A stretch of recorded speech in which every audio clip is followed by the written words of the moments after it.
हाल ही में दिल्ली में एक पीड़ित लड़की ने आईएएफ ऑफिसर विंग कमांडर पर सेक्सुअल असॉल्ट और धोखाधड़ी का आरोप लगाया है। दोनों पिछले 6 महीने से अंबाला में लिव इन में रह रहे थे। पीड़िता दिल्ली की रहने वाली है। हमने मामले को समझने के लिए उनसे बात की। 2022 में मैंने इंडियन एयरफोर्स में साइकाइट्रिस्ट की अस्थायी नौकरी ज्वाइन की थी। मैं फाइटर जेट पायलट्स की काउंसलिंग करती थी। उस दौरान मेरी मुलाकात विंग कमांडर सिद्धार्थ प्रधान से हुई। अक्टूबर 2022 में एक कॉन्फ्रेंस के दौरान उन्होंने मुझसे प्यार का इजहार किया। नवंबर में सिद्धार्थ काम के सिलसिले में जैसलमेर गए।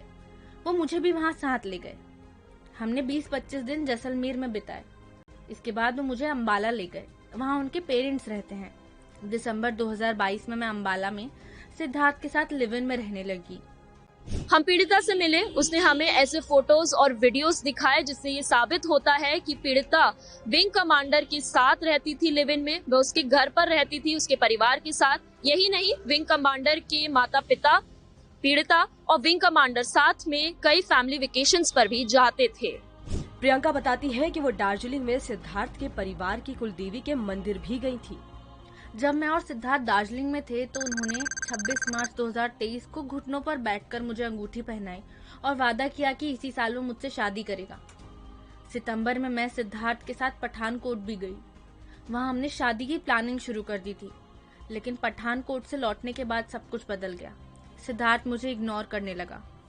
2 महीने तक ऐसा ही चलता रहा। फिर उसने मेरी कॉल और मैसेज का जवाब देना भी बंद कर दिया। प्रियंका का कहना है कि 6 नवंबर 2023 को वो इंस्टाग्राम पर रील्स देख रही थी। तभी सिद्धार्थ की चचेरी बहन की प्रोफाइल सामने दिखी। उसने सिद्धार्थ, उनकी पत्नी और 2 बेटियों के जन्मदिन मनाने के फोटो शेयर किए थे। मैंने सिद्धार्थ को कई बार कॉल और मैसेज किए। 7 नवंबर को सिद्धार्थ ने मैसेज कर मुझे 16 नवंबर तक इंतजार करने के लिए कहा। उसने मुझे हर जगह से ब्लॉक कर दिया था। 17 नवंबर को मैं अंबाला पहुंची तो पता चला कि सिद्धार्थ परिवार के साथ किसी और जगह शिफ्ट हो गया है।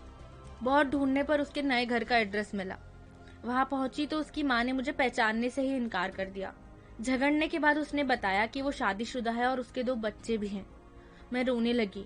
मुझे चुप करवाने के लिए सिद्धार्थ ने मेरे साथ जबरदस्ती की।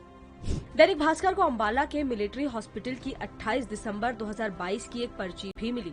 हॉस्पिटल की पर्ची और रिपोर्ट में हर जगह प्रियंका के नाम के आगे वाइफ ऑफ सिद्धार्थ प्रधान लिखा है। हमने विंग कमांडर सिद्धार्थ प्रधान का पक्ष जानने के लिए उनसे बात करने की कोशिश की, लेकिन उन्होंने कोई जवाब नहीं दिया। विंग कमांडर सिद्धार्थ अभी एंटीसिपेटरी बेल पर है।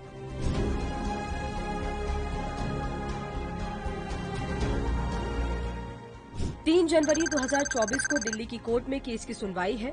हमने उनके वकील एडवोकेट मनोज दहिया से बात की। उनका कहना है कि काउंसलिंग से पहले साइकेट्रिस्ट को हर अधिकारी की पर्सनल जानकारी और उनके मैरिटल स्टेटस के बारे में बताया जाता है। ऐसे में प्रियंका ये नहीं कह सकती कि सिद्धार्थ की पत्नी के बारे में उन्हें नहीं पता था।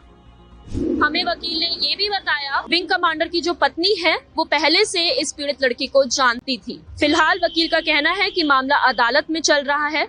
पुलिस अपनी तहकीकात कर रही है, इसलिए वो ज्यादा कुछ कहना नहीं चाहते।